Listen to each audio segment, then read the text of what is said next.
support, helping everybody, motivating everybody, inspiring everybody to do the best that they can.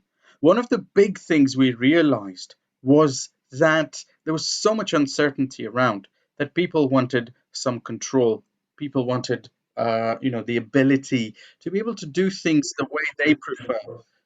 And therefore we decided that through the month of August, September, October, we're actually going to do some live streams and webinars which are useful for you and your dental team to rise from the COVID, whatever you call it, COVID chaos. A really important part of that is conversations. And when I say conversations, the common word used in dentistry, the common word used in all aspects of our clinical work is communication. But beyond that is really how every single member of the team, every single person communicates. It's how every single person talks to the patient. So important. And if you think about it, if you go to a hotel, if you go to a restaurant, if you go to anywhere, the first person that you come into contact with is not the chef or the person who's cooking or anything. It's the front desk team. I like to call them the welcome team, but everybody has different terms for them. And this is key today. So we decided to start the month of September with the theme of conversations by talking about conversations at the reception desk. And I will be introducing our guest who you can see today in a short while. But before we do that, let's just do what we always do, which is give you an insight and an overview and a discussion about why Tubules exists, and most importantly, why Tubules exists for you. Because without you, there wouldn't be a Tubules, and without a Tubules, there wouldn't be a you. So we work together. Tubules ultimately is more than education, really, isn't it? Tubules is more than CPD. It's actually, realistically speaking, your growth engine. You fire up yourself, you fire up your engine in the right growth way, and you will move towards a great, successful career. Let me ask you 3 questions. Question 1, are you inspired by dentistry? Whatever role you are in the field of dentistry, are you inspired? Do you look forward to going to work? By the way, if you can hear me, type yes in the box below. Tell me where you're listening from, which part of the country, which part of the world for that matter, because I know we have audience who've signed in from countries like Kenya, India, etc. Welcome, because I know it's late in your part of the world, but are you inspired by dentistry? Because if you're feeling lost, demotivated, frustrated, stressed, unhappy, then you've come to the right place, because we will put the fire in your belly. And if dentistry truly inspires you, if you're looking for that inspiration in what you do every day, you just landed on the right page at www.dentaltubules.com. Question number 2, do you want genuine empowered growth? Do you want to develop and improve really, really well every day? If you're looking for that genuine, truly empowering growth, development, and improvement in your career as a dental professional or any professional working within dentistry, you've just landed at the right space. Because if you look for a way to empower and help your entire dental team, you found it at dentaltubules.com. And question 3, do you want to maximize your potential to thrive? Do you want to do more than just survive?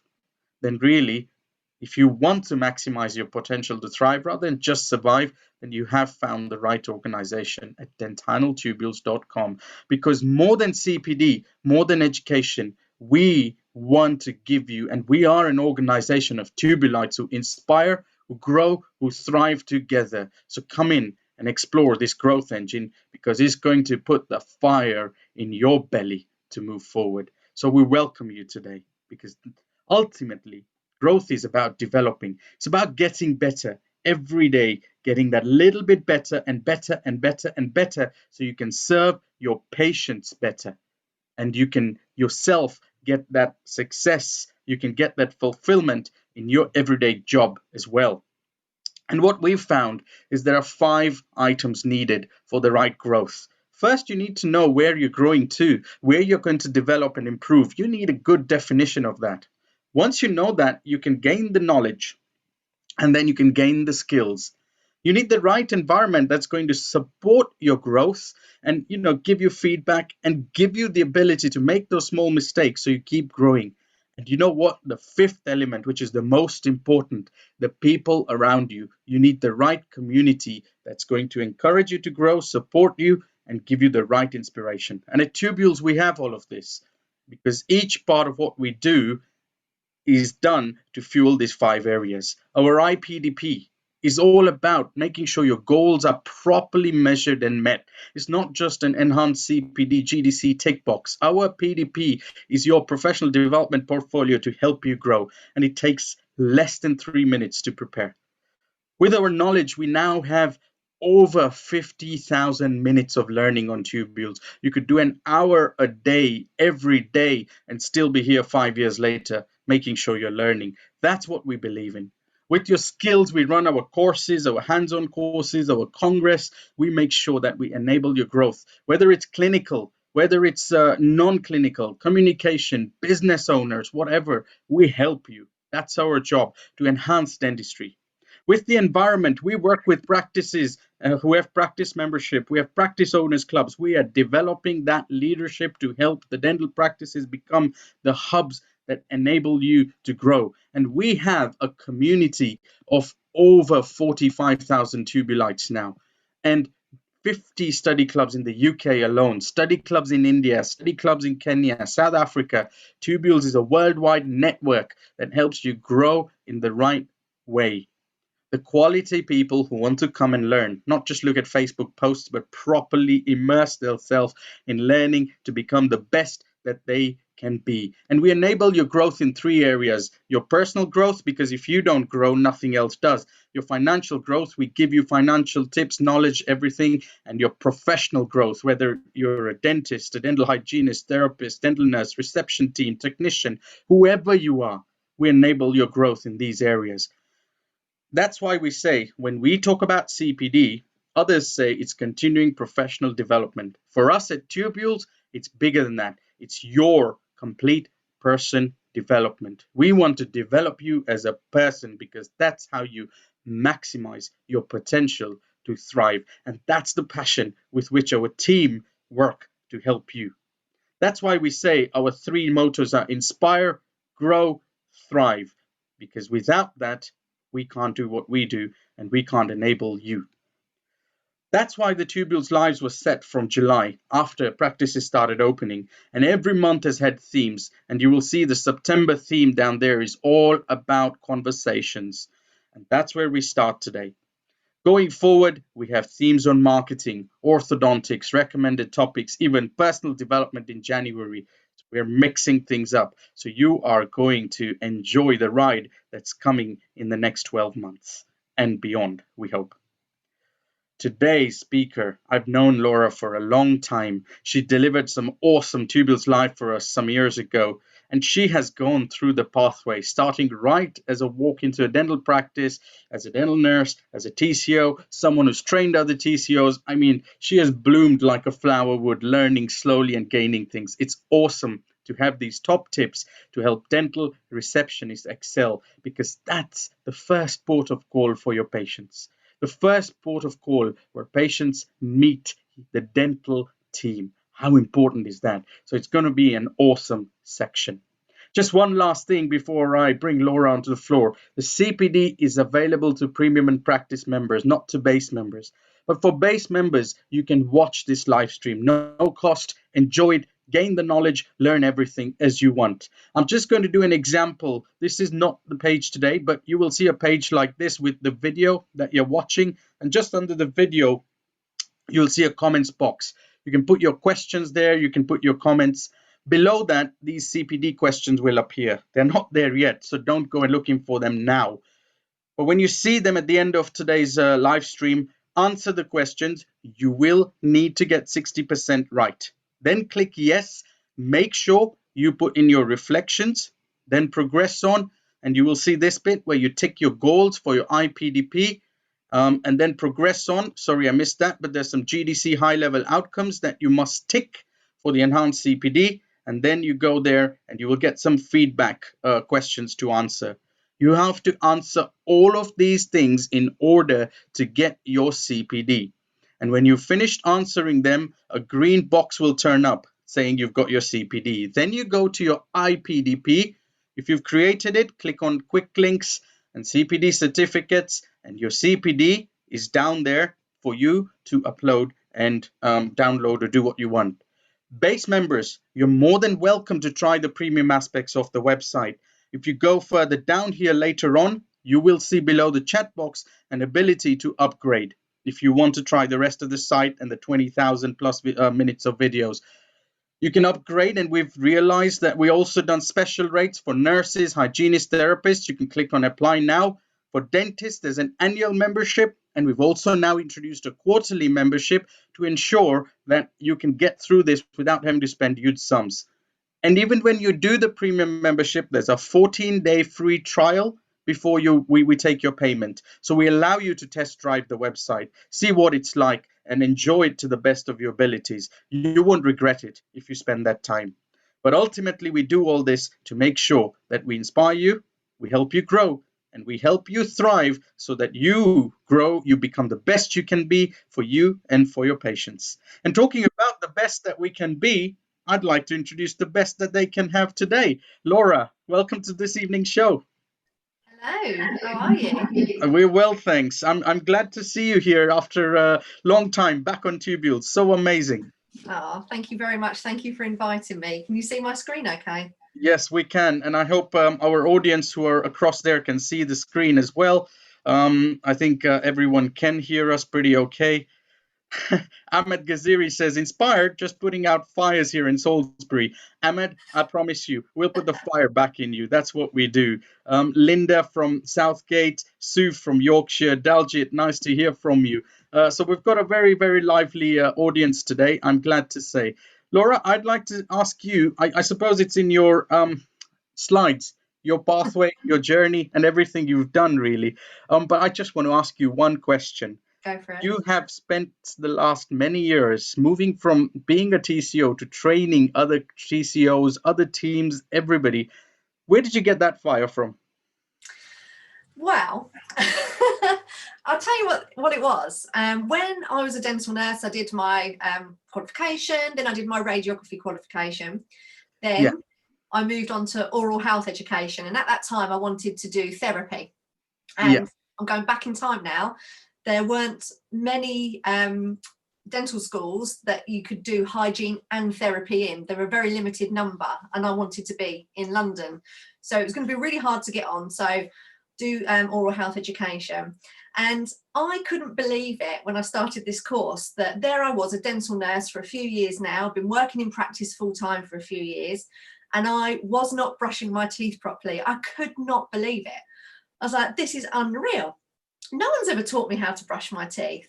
This is shocking. This has got to be the answer. So that really empowered me to want to share knowledge. I think that's my key driver there, and what sparked me to want to share knowledge. So off my own back, once I qualified, off my own back, I used to go to like brownies, scouts, cubs in the evening and talk to them about brushing their teeth and sugars in food and things like that. And this is going way back to 2000, definitely well before Jamie Oliver started. I beat him.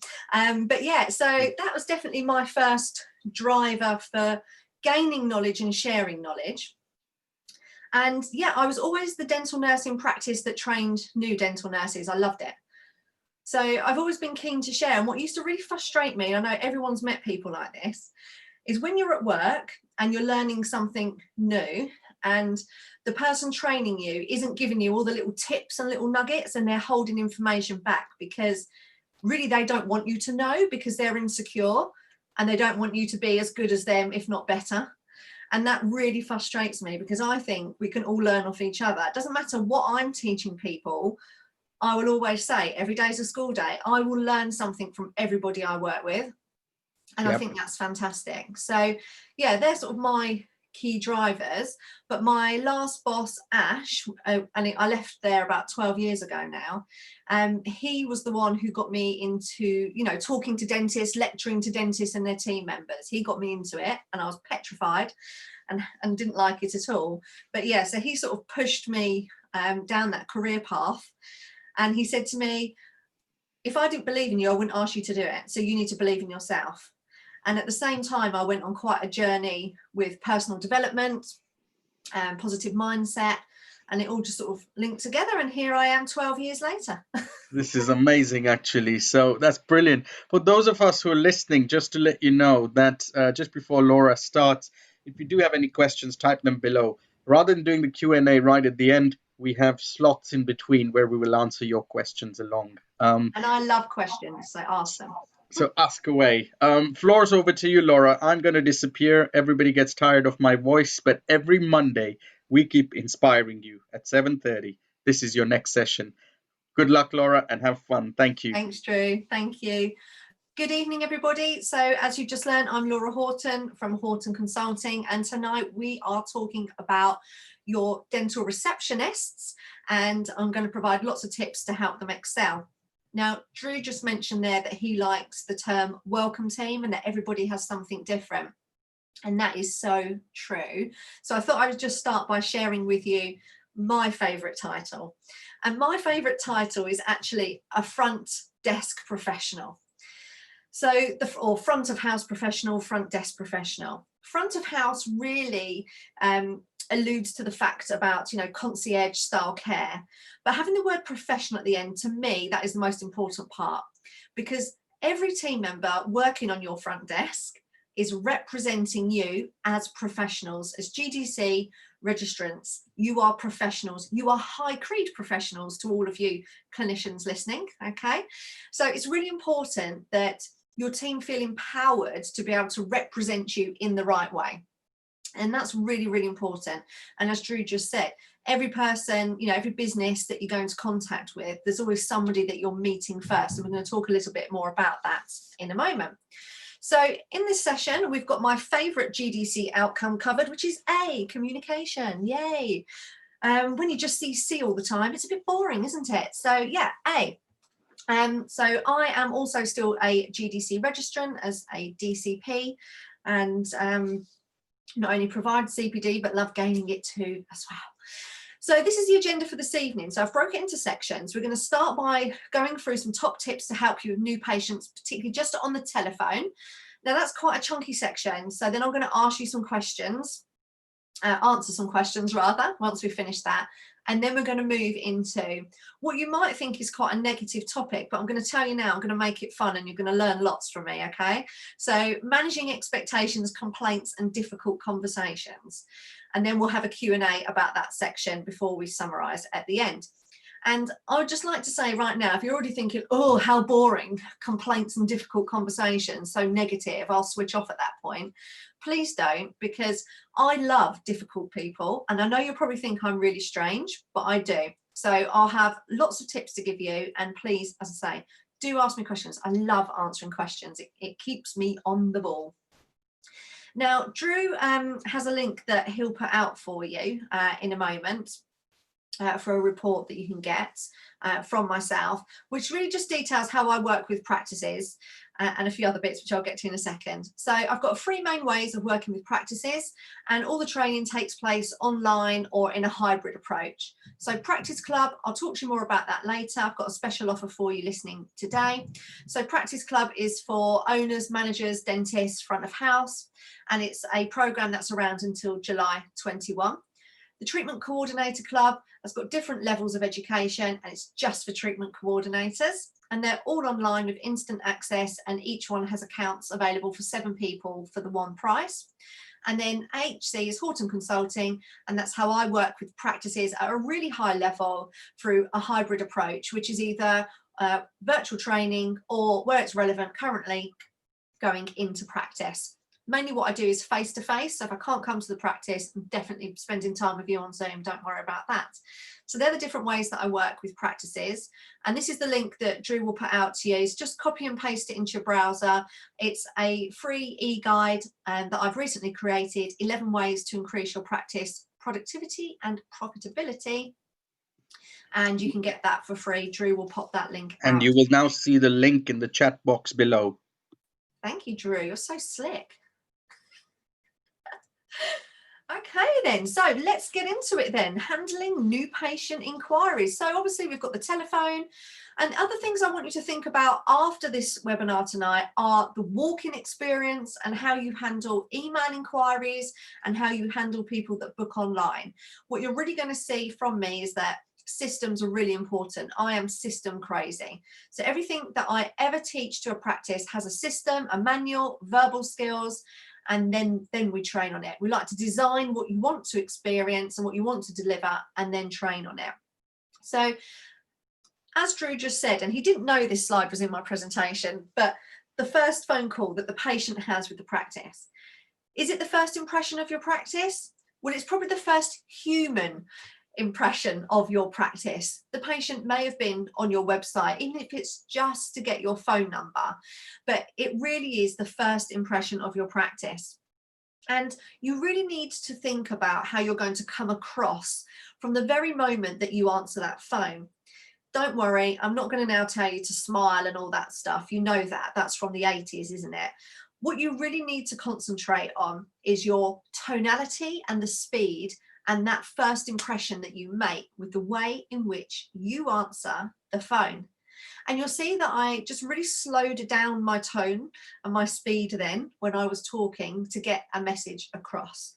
And that is all equally important when you're answering the phone. I know on the desk, you are crazy busy, aren't you? You're crazy busy. You have a mad half hour every half hour, but the last thing the patient wants to hear is someone who is running around like a headless chicken when they answer the phone. We don't want to hear somebody who's out of breath because they've just run up the stairs to grab a phone, or they've been running around like a mad thing anyway. So really think about the way in which you answer the phone. Some team members will say to me, "Our greeting is so long, Laura, I have to talk at the speed of light." It's important just to stop. So many people have their phone on speakerphone. Just slow down, deliver your greeting, let people take their phone off speakerphone, plug in their headphones, whatever they're doing, and listen to what you're saying, because that's really important. So the speed in which you answer, the greeting and your tonality when you deliver that is absolutely important, because it is the first impression of you. Okay. Now, in our practice, we used to provide an amazing patient experience on the telephone. And that is one thing you have to decide on. Are you going to provide a fantastic experience on the telephone to get the patient engaged in your brand? Or do you just want to say, yeah, this is the price, and get them booked in? If you want a higher conversion rate, if you want a better return on your investment for your marketing, then trust me on this, you've got to put the energy into providing a fantastic experience on the telephone. So therefore, I'm going to give you a top tip, because the biggest blocker that practices have to providing an amazing experience on the new patient telephone call is the fact that they don't have enough staff. So this is a common theme that I find in practices, and sometimes it will stop me delivering training because, you know, I like to sleep at night. So I'm not going to go into a practice and deliver a day's training, which will be amazing and world class, of course, but I'm not going to do it if you haven't got the right number of staff, because it's just a waste of money, because you're not going to be able to use the skills that I've given you. So if your practice is stuck in that area, and I know cash flow is always an issue, but you've really got to do the sums and work it out. What is your average new patient spend? How many patients are you losing? Do some tracking, just over a week, simple tally chart, new patient inquiry. You know, what were they inquiring about? Did they book, yes or no? Have a look and see how many you're losing. Because actually, sometimes when you work it out, the amount you've lost, even if you could have gained 10% of that loss, will cover the salary of a front desk team member. So be clever with your figures, work things out, and make sure you're adequately staffed. And then, of course, your team are trained to deliver a fantastic experience on the phone that does convert the patient without mis-selling to them. That's not what I'm about in any way. So if you ever want to inspire yourself and learn more about providing an experience, there's a fantastic book which I read quite a few years ago now, and it's called The Zappos Experience, and it's about a shoe retailer in America called Zappos. It was the first online shoe shop, and everyone said it was doomed to fail. Big news is they sold it to Amazon, and the guys who set it up are multi-millionaires from that sale. And for them, the phone call was the most important thing that they could deliver. So just a little bit, something else to add to your reading list there.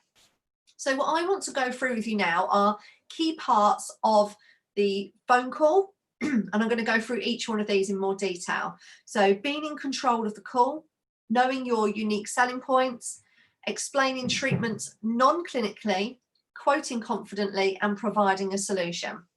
So I'm going to go through these in more detail with you.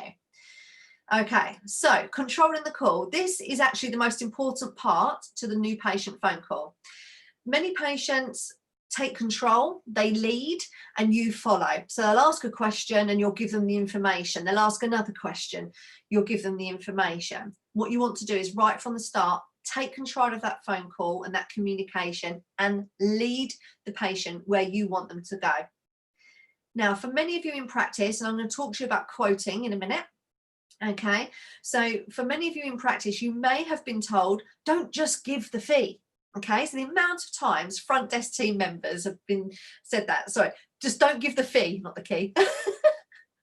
So just don't give the fee, don't give the fee, you know, don't just give it straight away. And the team are left going, well, how do I just not give the fee? And it can be very difficult. So these steps that I'm going to give you now will really help you not to give the fee in the first instance. You're still going to do it, okay? And as I said, I'm going to talk to you more about quoting shortly. So it's really important you answer the phone and you listen to what the patient is asking you. And as much as I'm saying it's important to listen to what they're asking you, the one thing I want to tell you is that 9 times out of 10, excuse me, what they're asking for is not really what they're asking for. They just don't know what else to say. So I want you to think of something now that's on your to-do list, something that you really need to get around to doing, but you just haven't had the time, or you bypass it and you'll think you'll do it tomorrow. It might be an eye test, it might be a doctor's appointment. Well, not that they're seeing people at the moment, but anyway, whatever it might be, okay, there are always things that we need to get around to doing, and we just don't do it. So therefore, when a new patient has picked up the telephone and they're calling you, to me, that is huge, okay? That's absolutely huge, because they have finally got round to picking up the phone. Now, even if they've got, well, not even if, imagine if they have even a slight anxiety, or they're an extremely anxious patient. My favourite ones, by the way, I love nervous patients. It's my greatest joy is helping nervous patients. So imagine that on top, they're anxious, they're worried, or they just feel embarrassed about their oral health, that their breath smells, their gums are bleeding. To pick up that phone is really a big deal. So I want you to remember that first and foremost. This is a big deal for this person, picking up this phone and ringing. So these are my steps. You deliver your greeting, you listen to what they say, and you confirm you can help. You should always be taking notes, by the way. Give your name. Now, you should always give your name in the greeting. You know that, but give it again. Okay, they're probably not listening in the first place anyway, but still it's important to do it. So give your name and ask for their name. Now, I would always give my name as Laura. So if the patient then responds with Sandra, I know I can call her Sandra. That's great for relationship building. If she says, oh, it's Mrs. Smith, then I'd stick with Mrs. Smith. Okay, the barriers are up. She's not going on a first name basis with me, because it's really important to use the patient's name quite a lot during the phone call as well. The more you can use their name, the better. So get their name. Now, 5 and 6, you can ask it either way round. For me, every phone call, it would be different. But as long as you get these next 2 points in, it's fine. But it doesn't matter if you say, well, thank you for calling. How did you hear of us? Or whether you say, can I take your name? Yes, it's Sandra. Thank you, Sandra. Can I ask how you heard of us? I found you on Google. Great. Well, thank you for calling. So it doesn't matter which way around you do it. You just need to make sure the flow's there. Okay, so 5 and 6 can be either way around. So the next thing then is to paraphrase their opening question. Are you NHS? How much is a crown? How much is whitening? How much is a filling? Are you taking on new patients? Whatever they've asked you, paraphrase it. So I understand, Drew, you'd like to know more about becoming a new patient of the practice. Can you tell me more about your situation? So these 8 points are for you to use, for you to enjoy, and just trust me, you're going to be in control of the call. And that is one of my key stages to success. Look, don't get me wrong. When I train a team in handling new patient inquiries, it takes a whole day, okay? Because there's so many systems and elements that go into it, and you'll see some more shortly. So your unique selling points. Why should people choose you? This is a really important, and again, this will be something, if I'm working with a practice, that I will essentially interview them, research, go through their website, and then I will create the unique selling points when I'm coming into the practice. Unique selling points really do have to be unique. So why should patients choose you? I'm a friendly team. We're a part of a friendly team. That really isn't unique. That's expected. So have a look and think, well, what have we got that's unique and what's expected? So you want to design unique selling points for the practice, the clinicians, and your treatments. And your front desk team need to know all of these. I can't tell you the amount of times that, the front desk, and it's not their fault, it's just lack of training. That's, they've not had the training, they've not been trained in these things. They don't know, oh wow, really? Is that what those letters mean after your name? Is that what you did? Wow, I didn't know you did that. And I'll hear things, such as the team saying to the dentist, gosh, you're really clever, aren't you? So it's really important that the team know all of the unique selling points to your practice, about your clinicians, and about the treatments that you offer in the practice as well, which leads me on nicely to explaining treatments. I once had a phone call myself from somebody asking me to train their team to have, their non-clinical team to have clinical conversations with new patients. And I said, no, I'm not doing that because it's not what I stand for. For me, the front desk is a non-clinical area, and therefore there should be no clinical discussions on the telephone. There is one patient group that absolutely love to trap you into a clinical conversation. They love to do it. So you shouldn't be answering any clinical questions. You should have product knowledge, okay? That's the difference. So you should know that, yes, you do implants. No, you don't do them all in one day. You don't do immediate loading. Yes, you do whitening. No, you don't do Botox. You should know on the front desk what you do and don't do. But what do you really need to know? Do you need the clinical knowledge? No, you don't. Because the people that find it hardest to deliver this fantastic new patient phone call are actually people like myself, who do have the clinical knowledge, who can answer the questions clinically, who can explain things in depth. But the fact is, that's not the role of this new patient phone call. This new patient phone call is all about listening to the patient, understanding what they want, confirming you can help, and making a recommendation to them. And I'm going to get to that bit shortly. So when it comes to explaining the treatments then, okay, yes, you need to say what you have in the practice. So you don't want to use things such as words such as home whitening. Yeah, so again, that devalues the whitening. Now, I'm just using whitening as an example because I'm yet to come across a practice that doesn't offer whitening, okay, unless they're orthodontic practices. So, sorry if you're orthodontics. So instead of home whitening, I like to use professional tray whitening, because home whitening does sound like something you can buy off eBay, okay? And your tray whitening system definitely will be much more expensive than what people could buy on eBay. Instant power whitening, using whichever system you do. Yeah, so I'd say to the patient, I can definitely help you. We provide a fantastic professional tray whitening system. Now, this is really important because what a lot of practices tend to do, and I know I'm generalizing, but that's what this webinar is about, me just trying to give lots of top tips to help you. Some things you might be going, oh, I don't do that. And if you don't do what I'm saying, great. hats off to you, brilliant. But otherwise, hopefully these tips are helpful.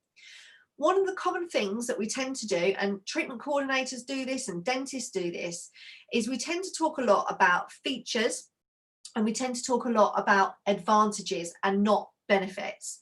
So I hear it all the time, and gosh, I know I've done this so many times in the past myself before I was trained to deliver this fantastic phone call experience back in the day.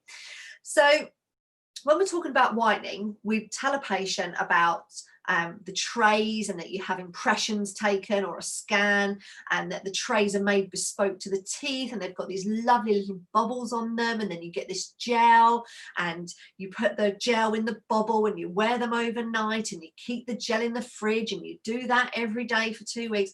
How boring is that? Let's just face it, that is a really boring description of whitening, isn't it? Yet I know I've done it so many times. You may be doing it now. I always liken this to, and I know I'm going to age myself for some of you young people listening, right? To when we used to book holidays in a travel agent. Do you remember those days? I remember those days, booking Ibiza for my 21st birthday, loads of us going down to the travel agent and booking it, and it was so exciting. But the travel agent, you know, wouldn't talk to you about, okay, so Laura, you're going from Stansted Airport. I recommend you book the long stay yellow car parking. When you arrive in the terminal, you're going to find you're in zone F for your luggage and your queue there. Then you'll go to the exact opposite end to go through security. That might take about an hour, so make sure you've definitely got there really early. When you get into security, you've got this shop and that shop. Oh, do you like this shop? That's new, that's great. They don't tell you any of that stuff because actually it's boring. Okay, it's just a feature of the holiday, yeah, the airport process, which, let's face it, many people really dislike anyway. So they don't tell you about that. What do they tell you about? They tell you about the amazing holiday you're going to have that might not be for another year, but you don't care because you're so excited. That's what they're really good at, getting you excited. And we should get our patients excited, because remember, if someone's ringing up and they're particularly ringing up about whitening, why are they really ringing? Why are they really asking about the cost for whitening? Because they dislike the colour of their teeth. And how does that affect them? I'm telling you it will, as they wouldn't be picking up the phone. Okay, they'll be conscious in some way, shape or form, and that's why they're ringing you. So just remember that is the emotional reason behind it. So you always want to be talking about the benefits, okay? The benefits to whitening, which is we provide a professional tray whitening system that will deliver fantastic results to give you bright white smile that will be fresh and beautiful. Whatever words they've used, I'd like a fresh looking smile. Repeat it, tap it back in. We use an instant power whitening system that has a guaranteed result of the whitest shade on the shade guide. It is fantastic. That's what patients want to hear when they're ringing up about whitening, not trays with bubbles. And that leads me nicely on to quoting.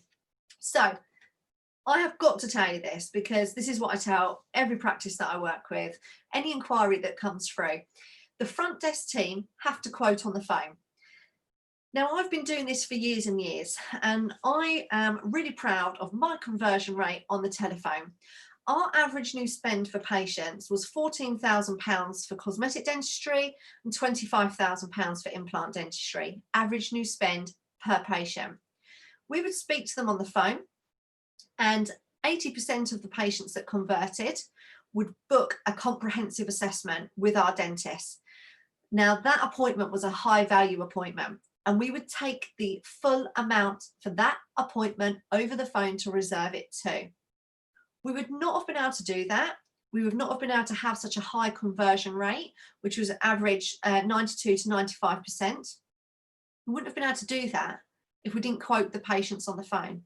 So if anyone ever tells you not to quote the patients on the phone, they are wrong, okay? Because you absolutely have to quote them. As I've said, you don't do it at the beginning, you do it further into the phone call when you've built value and you understand what they really need. So the front desk have to know the fees for treatments, not exact costings, but rough ideas. That's really important. What are the costs? You know, from an inlays between $750 and $950. That's fine to tell a patient that. A white fillings in between $95 to $250. That's fine. Tell them that. Okay, it depends on how long it's going to take, the hourly rate. Okay, so the team definitely need to be able to quote. They've got to give the correct fee. I can't have this happening. I'll just find the, yeah, can't be having that, can we? Rummaging around for the fees. You've got to know the fees, and you've got to deliver the fee with confidence. Okay, that's really important. So quote the fee with confidence. You absolutely have to quote them. If you are telling patients, well, I'm not really aware, I'm not clinical, I'm not a dentist, so I can't give you the fees. If you come in, or if you book a free consultation, we'll give you an idea when you come in, your conversion rate is going to be really low. And if you're not measure it, I can promise you it's low. Because what that does is the exact opposite of what you want the new patient phone call to do.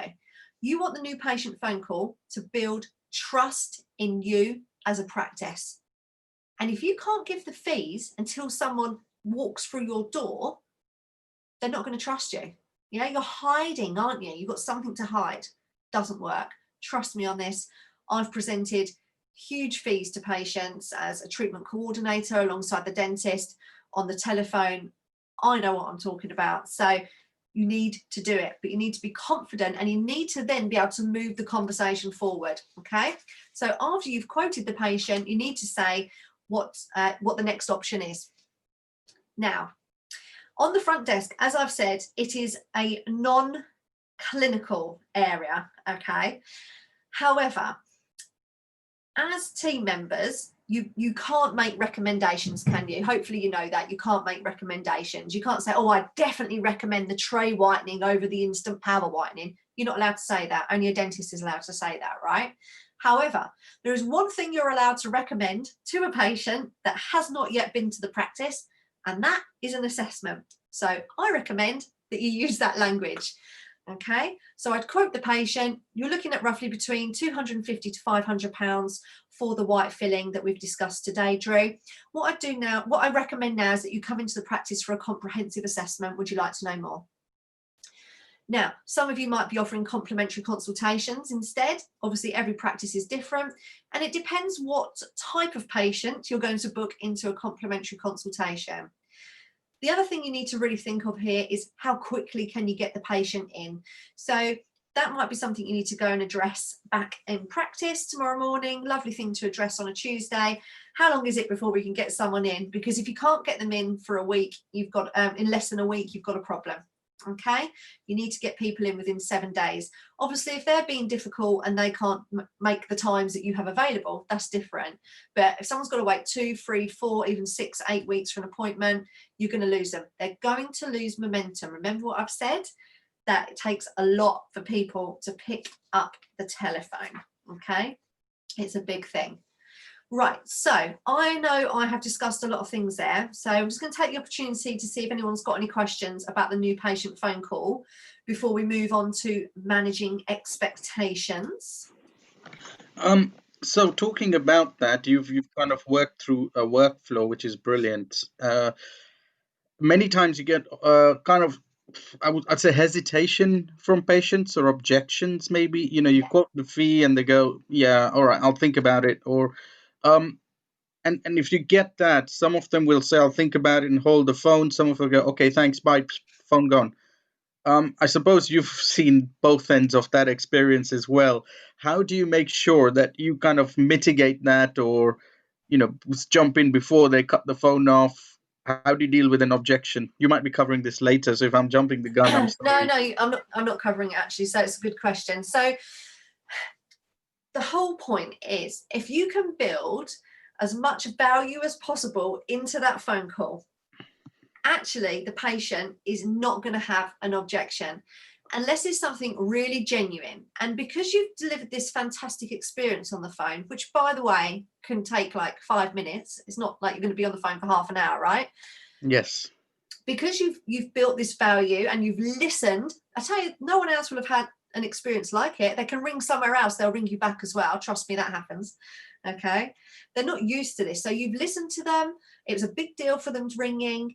You've listened, you provided a solution. If they are genuine and the price was not what they're expecting and they can't afford it, they will tell you that honestly.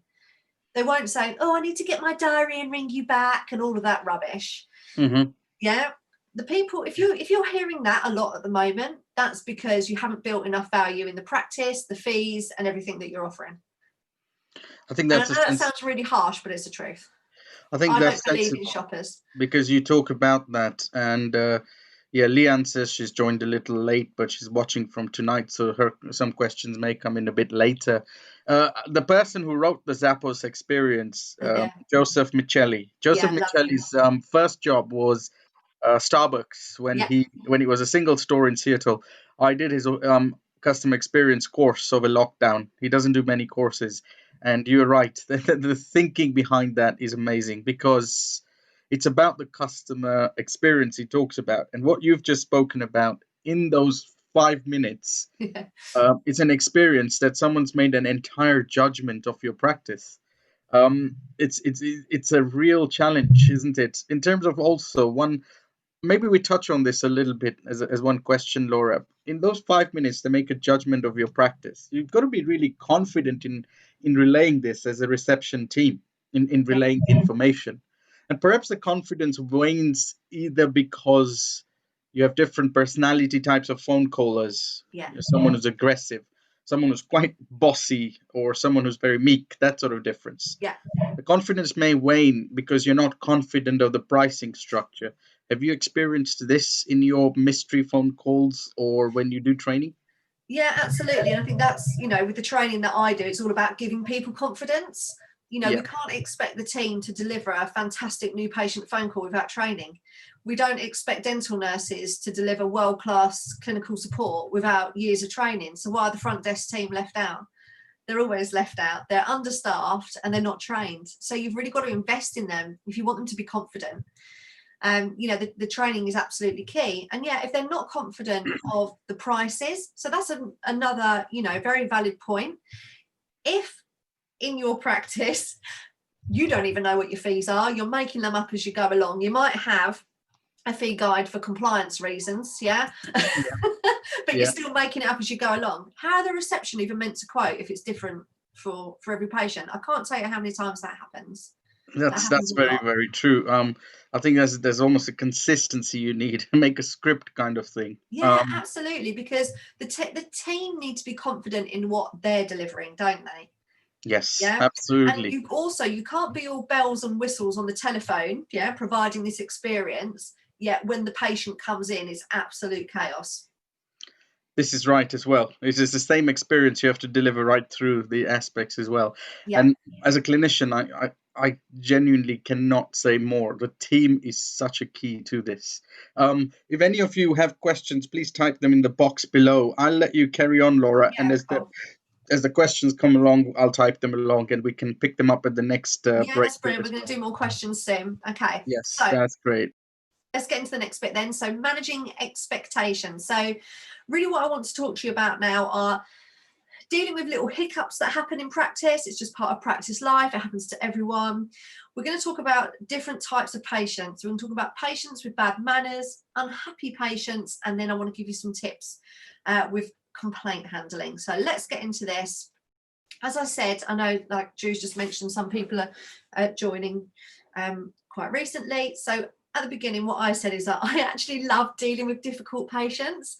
And that is just absolutely true. It's hand on my heart. I love turning a situation from a negative into a positive. It gives me so much joy and so much job satisfaction, I can't tell you, because I will not let someone ruin my day. That's not my mental attitude. I choose my attitude. And my attitude is always to turn situations around and make them as positive for everybody as possible.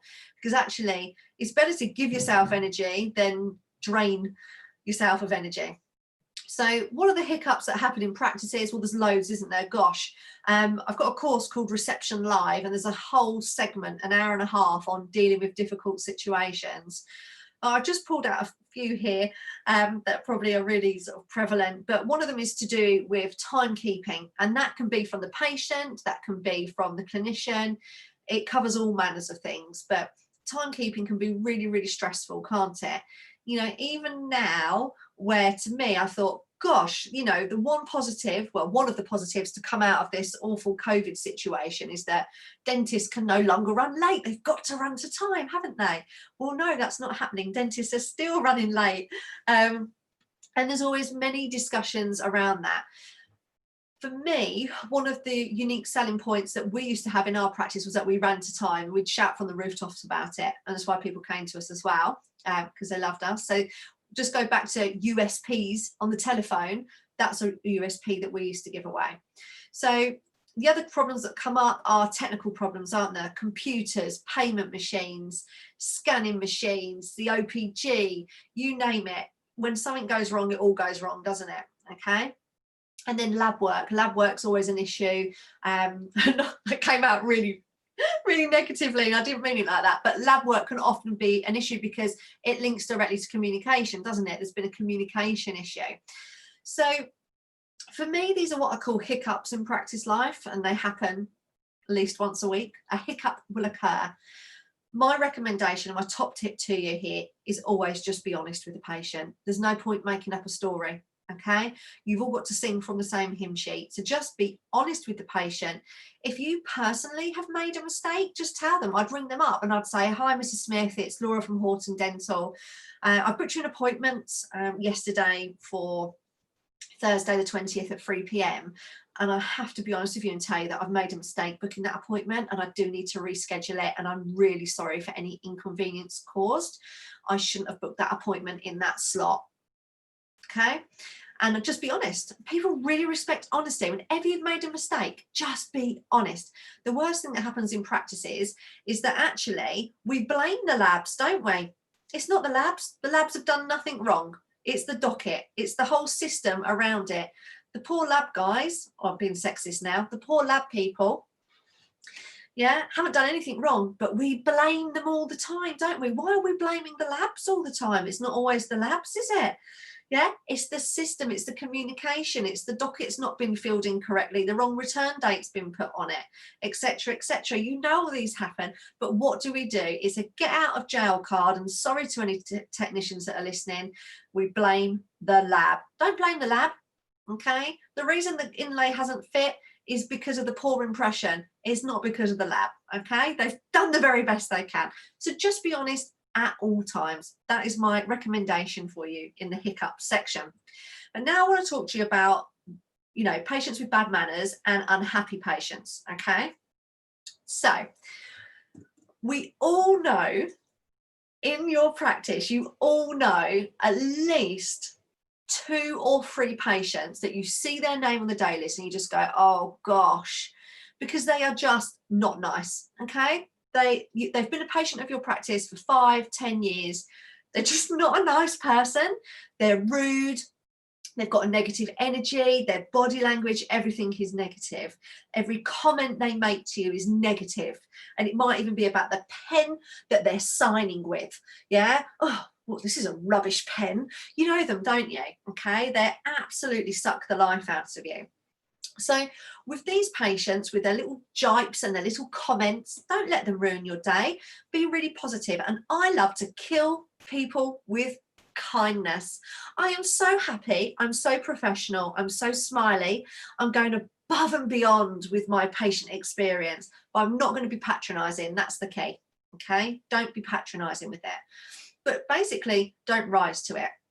The other thing that's really important to do with any negative patient situation is to make sure you're at eye level with them. So if you're sitting down and they're over you, you do need to stand up. Now, at the moment, you're going to need to make sure your screen is tall enough for that, obviously, aren't you? Okay, I think most of them are, but stand up, make sure you're still protected. And then what that does, as a subconscious level, it puts you on the same path. If they're towering down over you, actually it's putting them in control, and you need to be in control of that front desk. So people that are just rude, and you know they're like that all the time, you know, they're never going to change. That's just the way they are as people. Kill them with kindness, okay? And always remember, other patients are listening, okay? Maybe not right now, but when you get back to having people sitting in your waiting room, they are listening, aren't they? And I'd kill a patient with kindness, they'd leave, and I'd always get a comment from another patient, wow, you handled them very well, didn't you? And I'd say, yes, I did. Okay, they're lovely, they're great. And we used to have some really difficult patients, okay? We had patients with really high expectations, unrealistic expectations. They expected a very high level of service, and you know, we would get ripped apart by things such as a pen by those type of people. Don't get me wrong, they're not nice, you probably don't want them in your practice. They're not really causing any harm, they're just rude, they've got bad manners, they give you a negative energy. The difference then comes when we've got the unhappy patient. Okay, now something I always stress is that actually we don't know what is going on in someone's life. People, patients, they're not going to tell us. They could be having a really bad morning, a really bad day, a really bad week. They could be dealing with something big over a period of time. It could be to do with them, a friend, or a family member. And sometimes something small that's happened in your practice, such as being kept waiting, as an example, could push them over the edge. And that's what you've always got to remember. When you are dealing with patients that are upset, dealing with patients that are getting angry, red in the face, starting to change their body language, starting to shout, and what is going on there? That's what you've got to think. Don't take it personally. Don't get upset. Don't allow your adrenaline to kick in so you start shaking. Okay? Just think, it's okay. There's something wrong with this poor patient. There's something going on with them. Now, when you know your patients well, you know this is out of character for them, don't you? And I have, on occasions, said to patients that I know very well, that I know are usually so happy and chirpy, and they're snapped and they're going into one. And I've just listened to what they're saying and, you know, to me. And I've said, are you okay? Are you all right? And the amount of patients that have then, and this isn't for me, I wasn't doing this to upset them more or be horrible. The amount of patients that have then cried or said, no, I'm not. No, I'm not okay. And I'm going back years now. This was well before mental health was in the public eye, right in front of us, to be aware and be kind and be thinking of others. And I'd say that to patients and they'd say, no, I'm not okay. And I'm sorry. And I said, don't apologize. How can I help you? Let's get this sorted. So I want you to always think of what's happening in that patient's life. And I took that many years ago from one of my favorite books that I always recommend. I know Drew will have read it, which is The 7 Habits of Highly Effective People. And it was a bit of a game changer for me. So if you haven't read it, you should definitely read that book. However, the patient's unhappy, they're complaining, listen to them, don't interrupt. Even if you know you are right, okay, do not interrupt, just listen, take notes. It's absolutely okay to get a notebook. Remember, stand up. If you get a notebook, take some notes, nodding, yeah, okay. Repeat back what they've said, show that you have listened. This is one of the biggest problems with communication, that we don't listen. Yeah, you're not listening to me. I had this the other week with O2, actually. We've just moved house. We've got no network. I'm on live chat saying for my husband, look, we need to get out of this contract. And they said, well, if you could give us a call. And I put on the chat, are you kidding me? Have you actually read any of this? If I could call, I would, but I have zero service, not even 1 bar, and not even E as an option for data. There's zilch, there's nothing. I'm trapped. And it's so frustrating, isn't it, when people don't listen? So to show you've listened is very important. If you need to break the conversation, break it. Now, what I mean by that is, say, okay, so Drew, I understand that you're really that you're upset today. You're not happy with this appointment being moved 2 times now, and that you've had this temporary crowning for about 4 months now. I understand that. If you could just give me a moment, Drew, I'm just going to look into your file, and then I'll be able to see how I can help you. Is that okay? So I'm going to sit down. So that gives them a moment as well, just to go, doesn't it? Okay. Look into their file. Don't say a word, see what you can do. And I really mean this. Do not add fuel to the fire by going through their notes and saying, oh, yes, Drew. Oh, I can see. Oh, you had 6 appointments cancelled last year, didn't you? Gosh. Oh, I understand why you're annoyed. Yeah, one was because of a course, last minute course booking. Yeah, as if they had that booked for 6 months. They just forgot to cancel it out the diary. Yeah. Oh, one was for golf. One was for a holiday. One was for a spa day. Don't add fuel to the fire. Just be quiet. Some people find these difficult situations, some people find them really uncomfortable. So what they do is they chat, chat, chat, chat, chat. Be quiet. It's the best thing you can do. Get the information that you need, stand back up, and I'd say, okay, Drew, I fully understand what you're saying. I empathise with you. This is how I can help you today. And give the patient the way you can help them. Now, if you have 2 options of helping them, that's great. Always give people 2 options. The first option I have is this. The second option I have is this. What would you like me to do for you? Okay. Now, if neither of those options work for that patient, then we're going to move into complaint handling. So we'll get into that now. One last tip I want to give you is when you're talking to patients that are unhappy and complaining, never ever use the word policy. Okay, the word policy should only be used if you need to explain a 0 tolerance policy on behavior. Yeah, aggressive and rude behavior, you've got a 0 tolerance policy on that. Otherwise, you use the word system. Okay, I understand you're unhappy with that. This is our system is not our policy. The moment you say policy, people are off. Red rag to a bull, the word policy. So don't say it, ban it in your practice. So if the front desk are at this stage, they've given the patient a couple of options and they can't help further, the next thing to do is to talk about the complaints procedure.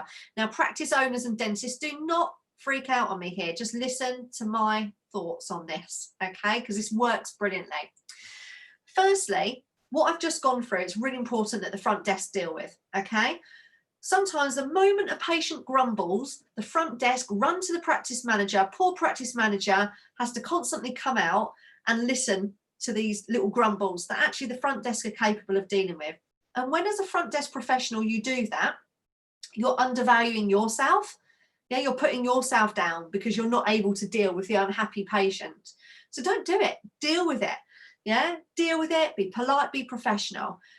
Oh, we only want to get the practice manager involved once an official complaint has been submitted through your complaints procedure.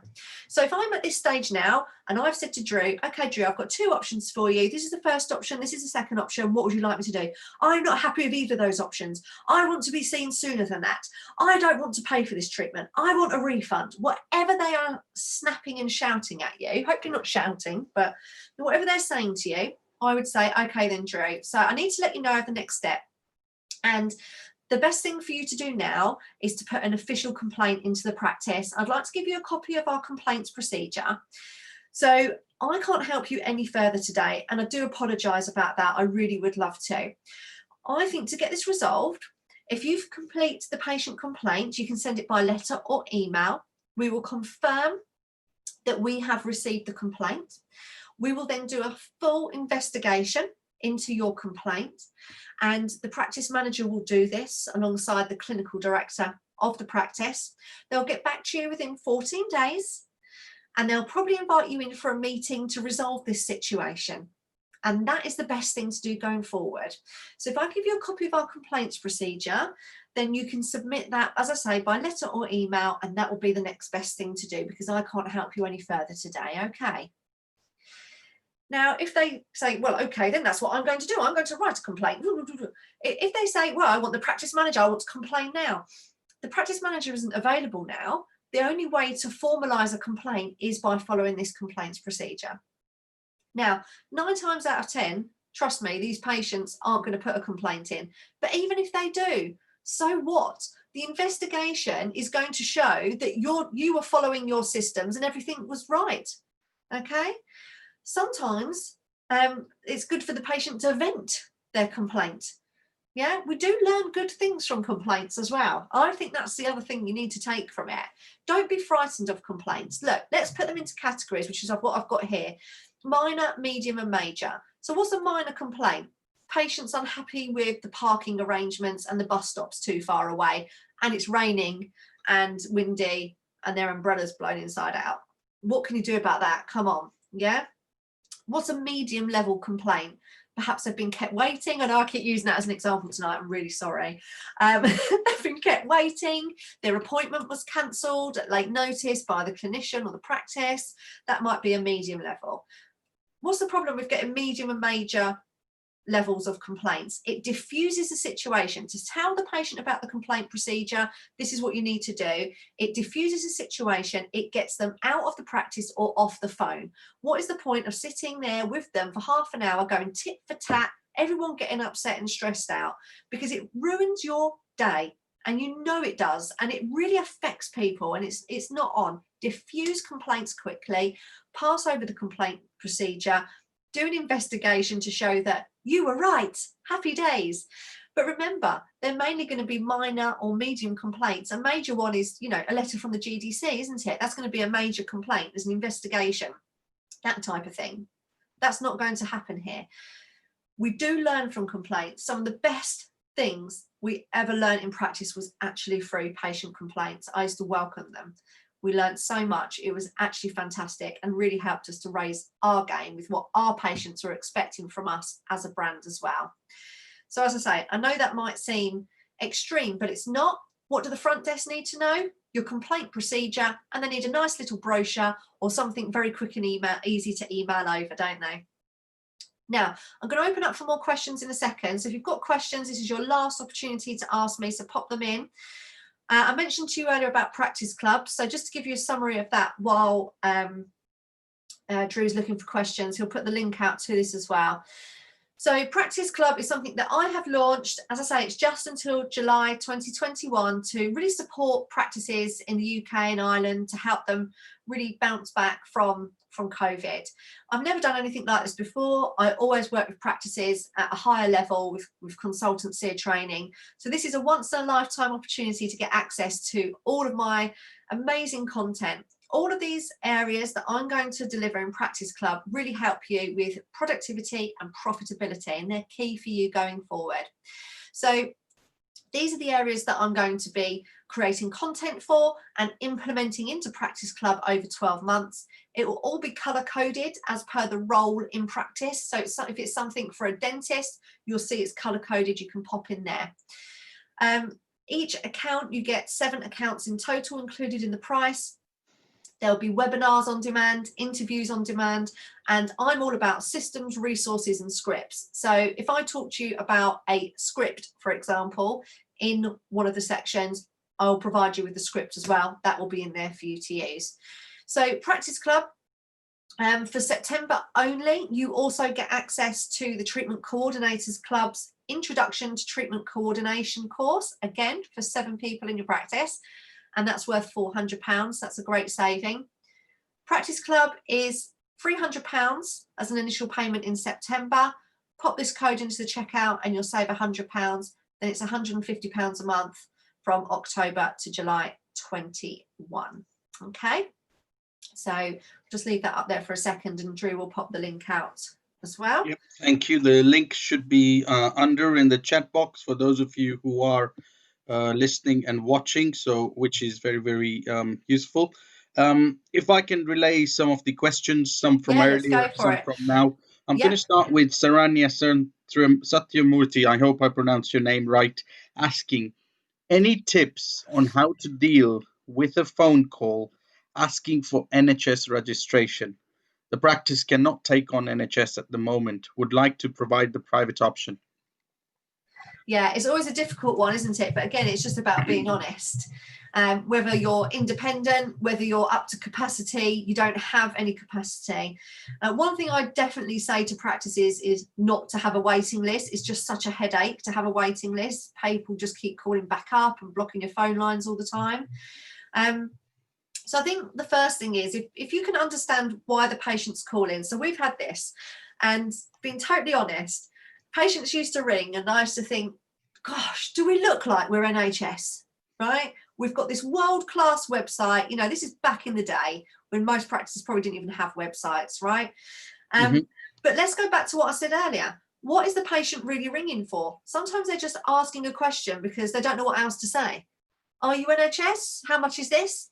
What are they actually ringing for? So it's okay to say we're up to capacity with our NHS list at the moment. You're speaking to Laura. Can I take your name? Thank you for calling. Tell me more about your situation and what you're looking for so I can point you in the right direction. And if the direction is back to NHS choices, then that's the direction. However, you may find there are some patients that are keen to, or wanting rather, treatments actually they can't have on the NHS anyway. They're just not aware of that. So if they're open to listening and engaging with you, then go for it, but don't go on a hard sell with them. That's never a good impression. And never just say, no, we're private. That's awful. Yeah, so just respond nice and calm that whatever the situation is, you're up to capacity. I may still be able to help you. Tell me more about your situation. What are you looking for? I think that's a very useful way to go. Explore a bit, almost the 7 principles. And let's get on next one. Bazad asking, and this is a very good question. Bazad, I hope you're still there. Asking about how would you audit your front desk performance without having a negative impact? And I think there's a second attached question to that. What are your thoughts on incentives? Okay, right. Okay, so let's write down. Okay, so in answer to the first question, and I'm really sorry to any front desk members listening to this who are going to think, gosh, I really can't stand you, Laura. But part of the front desk role should be role playing, yeah, regular role playing. If we think about our dental nurses, we get to see how they're performing because you're working so closely to them, aren't you? So you get to know if they're making mistakes, you know, if they're having a bad day. You know, you get to see all of this, don't you? And you can pick things up really quickly. The front desk, that's not necessarily the case, yeah, because we don't get to, as clinicians, as practice owners, you don't get to see it all. So one thing would definitely be role play. The other thing that we used to do is our telephone calls were recorded, and that was a really positive thing actually, and particularly for myself, it got me out of a sticky situation once, because I had the phone call recorded to back me up, and I think that's really important. So what I used to do with my team is they had until 12 p.m. every Thursday to email me the date and time of a phone call they were proud of. And I would pull that phone call up, and we had dedicated time every Friday morning to do role play and training. So we'd role play and we'd listen to each other's phone calls that people were proud of. So it was really motivational to listen and learn from each other every week and just say, wow, I love the way you said that. That was brilliant. This was great. The way you answered that question was amazing. It's really motivational. What you don't want to be doing if you've got your phone calls recorded is trawling through, listening, trying to find phone calls and then emailing them over and saying, well, what was that? This was awful. What was that? It's not motivational. So if the team, however, didn't send me the date and time of a call they were proud of, I would go and find just any random one. You can always tell because they are that little bit longer. So I'd hear it's a new patient. I wouldn't listen to it. I'd just save it. It might be a great one, might not be, because it does depend on the patient, doesn't it, that we get. It's the same when you're seeing them for an assessment. Depends who you get to how well it's going to go. It's a two-way thing. So definitely, you know, look at doing recordings if you haven't already, and listening to the ones that people are proud of and praising. That's definitely the best way to motivate your team. And if you are recruiting new people, then, you know, role play should be part of the interview, and they should be, you know, comfortable with that. They really should. In regards to incentives, so yeah, I do have a comment on that. To me, I feel that if you're going to run a bonus system, first of all, the practice has to be a profitable business. You can't just give out cash that actually you don't have. So if you're going to give away anything as a bonus financially, even if it's a reward such as a voucher, that has to come out of your net profit. Okay. And we all know there's so many practice owners that there is no net profit. They're not necessarily taking any money home, particularly over the last few months. So do bonuses have a place right now? Most likely not, because the practice needs to have net profit, yeah, to be able to come up with a bonus pot in the first place.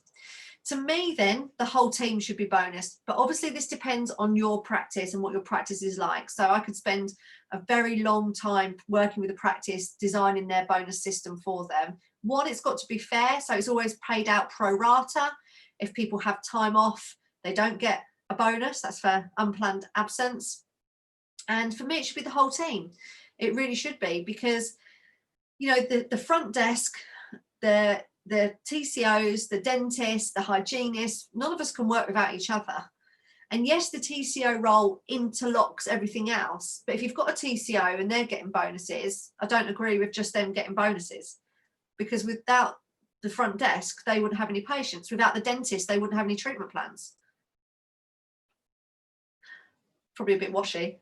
No, I think it makes sense. Personally, I'm just generally in life not a fan of incentives, because I'm the kind of person who thinks from the fact that if someone is being incentivized by an external reward, Yeah. then what's driving them? And when that reward dries up, what's going to happen? So I'm a fan of trying to find a way to inspire people from the inside, because that's the kind of incentive that really regularly repeats the same behavior. Absolutely. It's And not the just, why that's in there. yeah, Drew, totally with you. And just pay people a good wage in the first place. So some practices will say, oh, I'll just pay a lower hourly rate and bonus. People don't want that. People want the hourly rate. Yeah, pay them what they're worth. Pay them the average. Pay them the going rate. Don't try and top it up. Yeah, that's not how it should work. And you can create a dangerous culture with bonuses as well, which is a money hungry culture. And I say this from experience. You know, there were two practices. I was managing both of them. Well, I was managing obviously just one first. When it came to managing the other practice, it was really interesting for me because I hadn't been involved in that practice. And in our practice, if we didn't get a bonus, so we were bonused, we got big bonuses. We worked really hard for it. We were paid well, but we got bonused well too. And if we didn't get a bonus one month, there were no tears. That was just it. That was the way it is. A bonus is a bonus, right? When I was managing the other practice, I could not believe the attitude of the team members if they didn't get a bonus. It was toys out of the pram.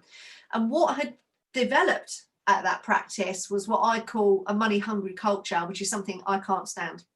I can't stand money hungry people. They're not my cup of tea. Sorry if you are one.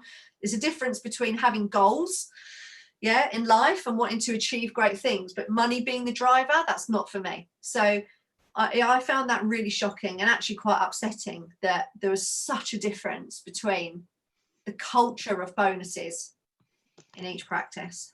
And I think it's been known now in psychology as well. Incentives have not only limited lifespan, but literally create the effect that you've just mentioned. So it's showing more and more in cultures. Vinit had a question, and it goes back to your aspects about the word system and the word policy. So he was like, can you explain why using the word system is preferred over the word policy? Yeah, absolutely. It's just through personal experience working with patients at such a high level that whenever a patient is upset, and I would say, well, that's our policy this is our policy, you know, and I'm being really kind about it. You can just see it's just this red rag to a book. They just get more and more wound up by the word policy. And it's, you know, through years of my personal experience, when I changed it to system, the system is, and it's also important, you know, when you're dealing with patient complaints and you're doing an investigation, you don't refer to your policy, you refer to your system. We are very happy with the system that we have in place in the practice and feel this does not need to change. We're sorry that this system does not work for you as a patient. Yeah, it's a much better word than policy. Policy just gets people uptight. It makes them think that you don't care, that you're just sticking to the policy. Yeah, a system shows thoughtfulness, planning, integration, training. It is totally different. Policy is just computer says no. That's what it is. It's a neuro association. If something has happened enough, your brain, without thinking of the word, registers it as a negative thing. And because in society, every customer service obstacle or roadblock, whether you go to the bank or big corporates, if they can't answer your query, they go, sorry, it's not in our policy. Or you think about insurance policy, your brain's got this negative connotation with that word. So as soon as you put policy, it's not your practice policy. Just that word is almost like a swear word that just makes the patient flip. Yeah, So it's happened, and I like the way you say system is much more thought out as a process, which is very useful, I think, to yeah, look at as well. I've put the links again for Laura's practice club and the increase your practice productivity reports below for everybody. One other question, Laura, which is very interesting, and I know you talked about when you manage the complaints or the patients or whatever, just before the complaints process, you give them two options. And this is something I don't know what your thoughts are. I was told always give either one or three options because one option means it's not an option, it's take it. Three options gives them a choice. When you give them two, it's a dilemma. What do you think? Have you ever experienced or come across that? well, trying to find three options when you're on the desk with an unhappy patient is sometimes quite difficult. Um, Yeah, just trying to find two is a mission in itself sometimes, because actually there is no other option than the one option you have. yeah, I So guess. so 9 times out of 10, sorry, you're just going to have the one option anyway. And like I say, if you do happen to find another option, which may even be see a different dentist, a different clinician, then go for it. Just add it in. But yeah, I like two options. I feel actually does make people a little bit more decisive in my personal experience, because it is one or the other. I think And I think that's. Go on. You were saying and something. especially if you're dealing with the personality types who are very conscientious and take lots of time to make decisions, Yeah. that may be adding more fuel to the fire, because you're giving them a third option to think about, when if you just Yes. gave them one or two, you'd get there a lot quicker. I think that is very true and very sensible way to look at it as well. Um, I think that has been brilliant. We've had a good solid hour. Yeah. Oh, should I Enough. just summarise then, Drew? That'd be brilliant. Lovely. Okay, so just in summary then, just get everything in there for the CPD. We have covered handling new patients on the telephone, managing expectations, difficult patient conversations, and complaints handling. And I hope you've enjoyed it. Thank you ever so much. I did put the previous slide on to connect with me. Come and connect with me. That would be fabulous. I'd love to hear your thoughts. And yeah, join me online. This is brilliant. Lots of useful things to cover. Do you know what, Laura? I think I've heard you speak after a few years, and I'm going to be honest and say that the delivery was absolutely. You've gone 10 notches higher, if not 11. And this is marking them out of 10. So Oh, really, you're really so awesome. kind. No, genuinely, I think that was enjoyable. I hope Oh, the audience found that the same, listening through, and I think we're getting the messages through to say thank you. That was very oh, useful. thank you very much, everybody, on Monday evenings. Very kind of you. Sorry, I'm sitting in the dark. Yeah, no, that's fine. I think that the daylight hours are reducing, and this is just a sign that we're into No, autumn. look, pitch Um, black at 2051. Yeah, that's right. I'm not used to that. But keep the brightness alive in your practices. These are challenging times that we're pretty much getting through. We will get through. We do it on a Monday evening because if you start your week right, your week goes right. And I think, Laura, today you've really done that. You've got people onto the right mindset as well as the right sort of tips to move forward in a positive manner. I hope the listeners have enjoyed that overall. Thank you, says Sue Boynton. Sarita says thank you. Linda Bayford says thank you. Very interesting and helpful. Muniz says brilliant. Thank you. Sarania, I'm glad you enjoyed that. Rebecca Bray says Feb as always. Thanks very much, Laura. Amanda Thank Berry you. says thanks you to both. So I think they have all found huge value in what you have delivered today, Laura. Thank you. Remember, every Monday to the audience, 7:30, Tubules Live. Next week, Kevin Rose talks about conversations in chaos. The truth is, in practice, there's so much chaos, a million things going on. Sometimes you don't have the scripts, the rules, or the ways to go around it. And Kevin now says, how can you deal with those situations? That will be fun to listen to as well. So Every Monday, 7:30, have your dinner early, get your cup of coffee or your glass of red or white wine or rosé wine, and make sure you spend the Monday evening with Tubules Live, inspiring you for the week ahead. This has been Laura Horton from Horton Consulting. Get in touch with her if you want more information. Thank you for Thank sharing you. your evening with us and Tubules Live. Thank you Bye very from much, us. everyone. Take care. Bye Bye. bye.